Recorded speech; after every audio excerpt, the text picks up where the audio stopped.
Hey boaters, Keith McGowan here. I am the Outboard Dad, here to help you have a better boating experience. Nothing ruins a weekend more than being stuck out on the water and not knowing what to do with that check engine light on. What does that mean? So as you know, a lot of my videos have been geared towards two-stroke. I've done a lot of four-stroke maintenance and things. We're going to get deeper into more diagnostics using the MR500 ANCEL tool to help you so that you can learn how to take care of your newer four-stroke outboard motor.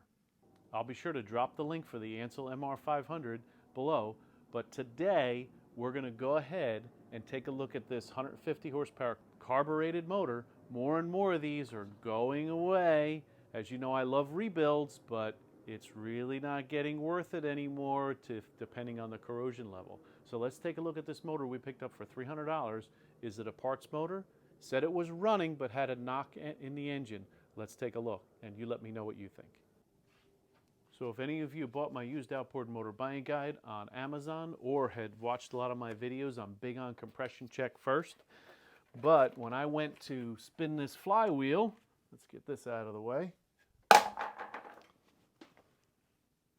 It is rotating a little bit but then stopping, right? So I couldn't do a full compression check. Of course, my steering is a little bound up too.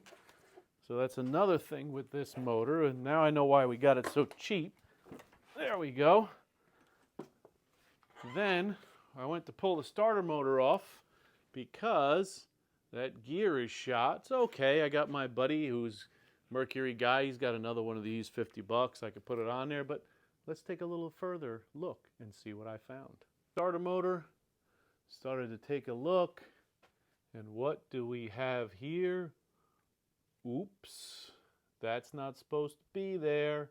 Something came flying out of this sucker and blew right through the block. Now, this is not the engine block side. This is our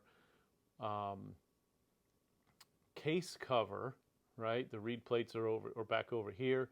So could this be weld patched? I don't know. I know guys that have done that before, or maybe a donor motor you could use those parts from, but we're going to have to really tear this down to see what happened inside.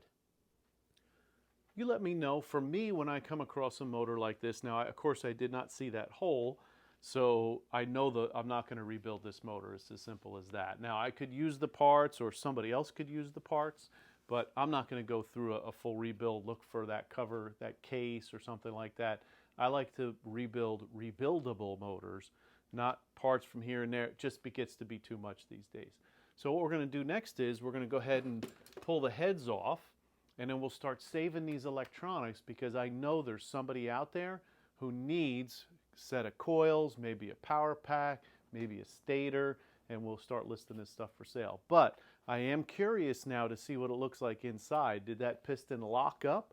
Was it knocking and they continued to run it? Maybe they needed to get back in rather than calling a tow. Maybe this is the only motor on the boat. I always like to have twins or a little kicker motor to get back in if you had a problem like that. But it's possible that somebody just kept running it and it eventually threw that rod. So let's pull these heads off and see what it looks like inside. Okay, on this tear down, which is really, it's just going to be a tear down. I doubt, yeah, we're not going to rebuild this, but here's what I noticed. Pull thermostats off. No thermostats. Look inside the hole here. Corrosion is pretty heavy. So again, that's why you pick up these motors this cheap, because now I have another slew of parts for someone else. But let's get these heads off and see what it looks like. I already cracked the bolts loose. I also took the cowlings off.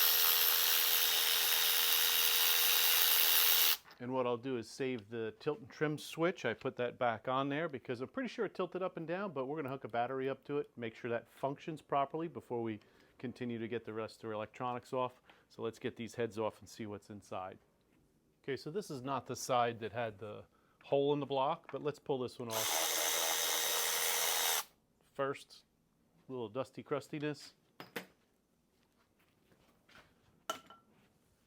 I didn't even pull the plugs out. I think everything else is disconnected. We'll give a little tap-tap-a-roo.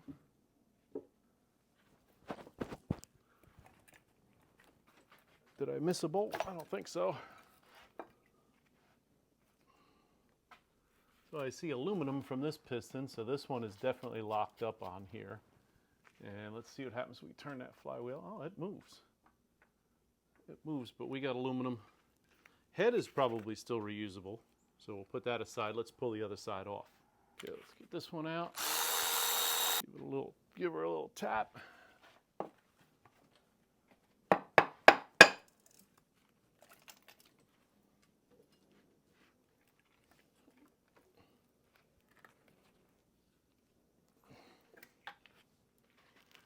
There we go. I'd say that's got some damage. I'd say so. Can you see that hole in that piston? Let's give you a closer look. Okay, I think we might have found the problem. Wonder why that was knocking like that. Now let's see if we can turn that flywheel and see what it does, if anything. All right, so that rod is busted inside there. There's a piece of the piston. Maybe we could get some epoxy in there. So that's gonna come right out. How do you like that? All right, I think we might have seen the problem in here. This is very, very interesting. Check it out, the wrist pin clip stayed in there. That's kind of funky. And here's the rest of the PC parts for the piston. There's the wrist pin. Yeah. This block is shot. So much for having a little engine knock. Yeah. You can see that that has been run like that. They ran it till it died. I see a wrist pin clip down inside there. So yep, parts motor. Anybody need parts for 150 horsepower carbureted? I think this is a 2001 Mercury carbureted motor, because obviously it ran into the ground. So it doesn't take a rocket science sometimes to find out what's wrong with these motors. And of course, when you go to pick them up, that's what you have to look for. Now, there's nothing wrong with buying blown motors that you want to rebuild, but you have to do a little research first. Now, when you get into the 4-stroke motors, you better have the ANCEL MR500 scan tool, that diagnostic tool, before you make your purchase. As a matter of fact, I'm going to update my used motor buying guide for 4 strokes, and I'm going to recommend that you have a diagnostic tool to plug in. Don't just go by what the owner says. Now, I got this cheap enough that I didn't even look any further. He said it had an engine knock, but it was running before they took it off. But it was knocking really bad, and that's why they replaced the motor. I didn't ask any more questions because it was $300, and I know I can get the parts money back out of it.